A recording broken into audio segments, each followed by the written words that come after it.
এপার বাংলা ও ওপার বাংলা সম্পর্কের মধ্যে রয়েছে একটা মেলবন্ধন। যদিও বাংলাদেশের বর্তমান যা পরিস্থিতি সেখানে সত্যিই খুবই উদ্বিগ্ন। যদিও সমস্ত কিছু রাজনীতি, ধর্ম, বর্ণ বিশেষের বাইরে যদি আমরা দেখি যে এপার বাংলার সঙ্গে ওপার বাংলার খাওয়া দাওয়া, পোশাক, সংস্কৃতি সবকিছুই মিল রয়েছে। সেই জায়গায় দাঁড়িয়ে এবং বন্ধু বান্ধব, আত্মীয় স্বজনও এপার বাংলার অনেকের ওপার বাংলায় রয়েছে। অনেকেই আবার অনেক সময় বিভিন্ন ধরনের কাজে, কেউ গান বাজনা, নানা ধরনের কিছু সময়েও এপার বাংলা থেকে ওপার বাংলা যায়, ওপার বাংলার মানুষও এপার বাংলায় আসেন। সেখান থেকে পরিস্থিতি দাঁড়িয়ে কি বলছেন সাধারণ মানুষ, কি বলছেন যারা বুদ্ধিজীবীরা?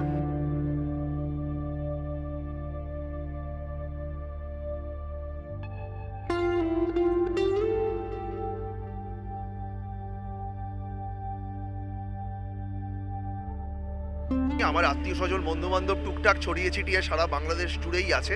তারা আমার সঙ্গে কথা বলেন, যোগাযোগ রাখেন। কেউ কেউ বলেন তাদের এলাকায় কম অত্যাচার হচ্ছে, কেউ কেউ বলেন বেশি হচ্ছে, গোলমাল হচ্ছে। এইগুলো শুনতে একদমই ভালো লাগে না। জাস্ট একটা কাঁটাতারের ওপারেই একটা দেশ, যে দেশ একসময় একটা অখণ্ড দেশ ছিল, যেটা বর্তমানে নেই। কিন্তু সত্যি কথা বলতে কি, এগুলো শুনতে আমার ভালো লাগে না, আমাদের ভালো লাগে না। বিশেষ করে ভারতবাসী, পশ্চিমবঙ্গবাসী। পশ্চিমবঙ্গর সঙ্গে সীমানা ভাগ করে নিয়েছে বাংলাদেশ। ভারতের অন্যান্য রাজ্যের খবর আমি জানি না, অন্তত পশ্চিমবঙ্গবাসী হিসেবে আমার এই ঘটনাগুলো একদমই ভালো লাগছে না। আমাদের একটা জাতিগত মিল আছে দুটো দেশের মধ্যে, হিন্দু বা মুসলিম বলে নয়, আমি বলছি সাধারণ বাঙালি হিসেবে আমাদের দীর্ঘদিনের সম্পর্ক। একটা দেশ কেটে টুকরো হয়ে দুভাগ হয়েছে, কিন্তু এই মুহূর্তে বাংলাদেশের যা অবস্থা, তাতে রাজনৈতিক স্থিতিশীলতা না এলে আমার মনে হয় না এই অবস্থাটা পাল্টাবে। বাংলাদেশে রাজনৈতিক স্থিরতা যতক্ষণ না আসছে, আমার মনে হয় না সম্পর্ক আবার আগের মতো আমরা মেলামেশা করতে পারবো। আমাদের অনেকেরই ওদেশে আছে, শিকড় আছে, যদিও আমি নয়, কিন্তু অনেকেই আছেন, আমার অনেক আত্মীয় স্বজনও আছেন। তো এই যে বাংলাদেশে যে পরিমাণে সংখ্যালঘুদের ওপরে অত্যাচার নেমে এসেছে, এই অত্যাচার সম্পূর্ণভাবে মানবাধিকার লঙ্ঘন করার যে শাস্তি, সেই শাস্তি বাংলাদেশ সরকারের, অন্তর্বর্তী সরকারকে পেতে হবে। এটা খুব ভয়ানক বিষয়। এবং তারা যেরকমভাবে ভারত বিদ্বেষ, শুধু মৌলবাদ নয়, মৌলবাদের সঙ্গে যুক্ত হয়েছে ভারত বিদ্বেষ।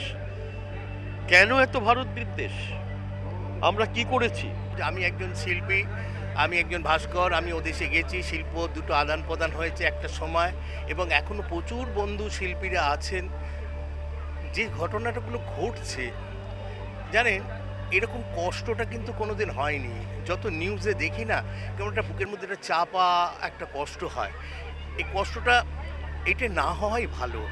আমরা তো একই সঙ্গে থাকি, একই জিনিস একই, জানি না এটা সারা পৃথিবী জুড়ে আজকে যে অবস্থাটা চলছে। আমার এক্সিবিশনে আমি কাজও করেছি একটু নেগেটিভ অ্যাপ্রোচে, বড্ড কষ্ট হচ্ছে। সেহেতু আমি আশা করব, আমি ঈশ্বরের কাছে প্রার্থনা করব এই জিনিসগুলো যেন মিটে যায়। আমরা যেমন আছি, দেখুন কষ্ট শুধু আমাদের হচ্ছে না, ওদেরও হচ্ছে। ওরা কত মানুষ এদেশে চিকিৎসায় আসে, আমাদের কত মানুষ কত কাজে ওদেশে যায়, আমাদের অর্থনৈতিক আছে, সব মিলিয়ে এটা না হয় বাঞ্ছনীয়। বাংলাদেশ আমাদের প্রতিবেশী রাষ্ট্র, এবং বাংলাদেশ থেকে যেমন আমাদের এখান থেকে যখন বাংলাদেশে লোকজন যায়, আবার বাংলাদেশ থেকেও আসে, মানে সবটাই, মানে যেহেতু প্রতিবেশী রাষ্ট্র, আগে তো এরকম ছিল না। এখন যা অবস্থা, তাতে তো অবশ্যই মানে টোটাল এফেক্টটা আমাদের উপরেও যেমন পড়ছে, তেমন ওদের উপরেও পড়ছে।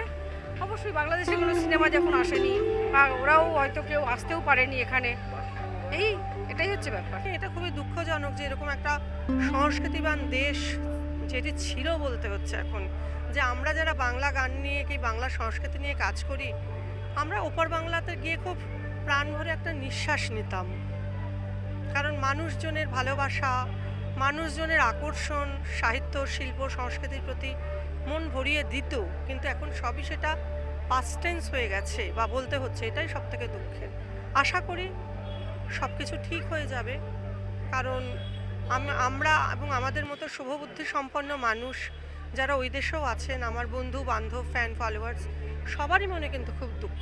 ওপারের কবি, লেখক, সাহিত্যিক, বুদ্ধিজীবীরা ওপারের সমস্ত কবি, লেখক, সাহিত্যিক, বুদ্ধিজীবীদেরকে জড়িয়ে ধরেছেন, তাদেরকে নিয়ে একসঙ্গে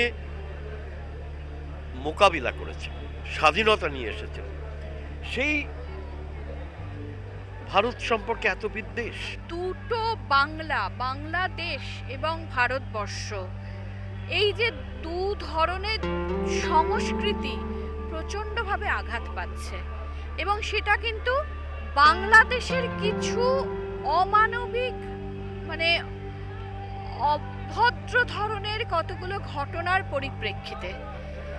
আমরা অনেক ধরনের অনুষ্ঠান আগে করতে গেছি বাংলাদেশে, এবং বাংলাদেশেরও প্রচুর গায়ক গায়িকা বা নায়ক নায়িকারাও আজকে কিন্তু এই বাংলায় আসতে পারছেন না।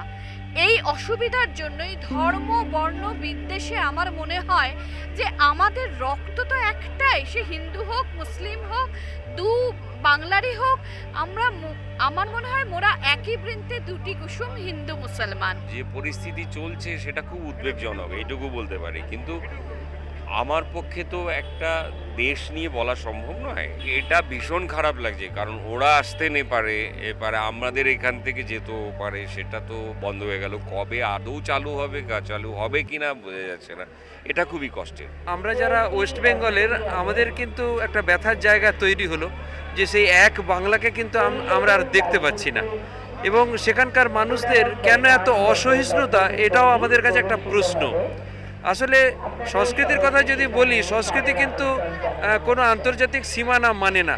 কারণ এপার বাংলার আমি বহু মানুষকে জানি যারা ওপার বাংলার শিল্প সংস্কৃতি সম্পর্কে ভীষণ রকমের ওয়াকিবহাল, কিন্তু তা সত্ত্বেও এই অনভিপ্রেত ঘটনাটি যে কেন ঘটলো, এটা আমাদের খুব ব্যথার জায়গা। আমরা খুব কষ্ট পাই যখনই বিষয়টা নিয়ে ভাবি, তখনই কিন্তু আমাদের ভীষণ কষ্ট হয়। এইটুকু বলতে পারি। এই স্থানটা যে নেই, এটা কোথাও একটা আমাদের খারাপ লাগা অবশ্যই, কারণ একই ভাষার দুটি দেশ, এবং খাবার দাওয়া থেকে শুরু করে সংস্কৃতি থেকে শুরু করে আলটিমেটলি তো একটা দেশই ছিল। বিচ্ছিন্ন হয়ে দুটো ভাগ 47-এ হওয়ার পর বা 71-এ হওয়ার পর সেটার একই শিল্প সংস্কৃতি ভাগ হয়েছে, কিন্তু এখনও পর্যন্ত রবীন্দ্রনাথের বাসস্থানও সেখানে রয়েছে, জমিদারিও সেখানে রয়েছে, বা আজকের অনেক বিখ্যাত শিল্পী তাদেরও অতীত ইতিহাস যদি ঘাটা যায়, তাদের প্রত্যেকেরই বাড়ি, প্রত্যেকেরই জায়গা বাংলাদেশে, বর্তমান বাংলাদেশে রয়েছে। তো হয়তো কোথাও আমি বলবো সাপে বর হচ্ছে। একদিকে অবশ্যই এটা খারাপ লাগা যে বাংলাদেশের ছবি আজকেই গত কয়েক বছরে কি হলো তা আমরা দেখতে পারলাম না ফেস্টিভ্যালে, বা বাংলাদেশে বই কি তৈরি হচ্ছে সেটা আমরা পাবো না এবারের বই মেলায়। কিন্তু এটাও হয়তো টান আরেকটু বাড়াবে ভবিষ্যতের জন্য। তো সেদিক থেকে এটা ভালো। প্রতি বছর পেয়ে গেলে বোধহয় পাওয়ার আনন্দটা আলাদা করে থাকে না। যদি একটা বছর পরে আমরা আবার ফিরে পাবো তখন সেই টানটা বাড়বে, এটা এক্সপেক্টেড। আমি জোরহাত করে ডক্টর ইউনূসকে আবেদন করছি, বাংলাদেশের সমস্ত মানুষকে আবেদন করছি, আপনারা এই সংখ্যালঘু নির্যাতন বন্ধ করুন। এটা বন্ধ না করলে আপনারা নিজেদেরকে মানুষ হিসেবে পরিচয় দিতে পারবেন না। বাংলাদেশের বর্তমান যা পরিস্থিতি, সেই পরিস্থিতি নিয়ে খুবই চিন্তিত সাধারণ মানুষ থেকে শিল্পীরা। তারা বলছেন যে এই যা অবস্থা, সেই অবস্থায় সব থেকে বেশি ক্ষতি করছে আমাদের সংস্কৃতি। কারণ দু দেশের মধ্যে একটা মেলবন্ধন রয়েছে, বিশেষ করে খাওয়া দাওয়া সংস্কৃতি, এবং এপারের শিল্পীরা তারাও ওই পারে এখন যেতে পারছেন, এবং ওপারের শিল্পীরা সাধারণ মানুষ তারাও আসতে পারছেন না। প্রতিটা মুহূর্তে তারা যোগাযোগ রাখছেন নিজেদের বন্ধু বান্ধব আত্মীয় স্বজনের সঙ্গে, এবং বলছেন যে সেই দেশের যে অবস্থা, বিশেষ করে যে সংস্কৃতি, সেটা বড়ই ক্ষতি হবে এমনটাই বলছেন। ক্যামেরায় চিরঞ্জিতের সঙ্গে ব্যুরো রিপোর্ট।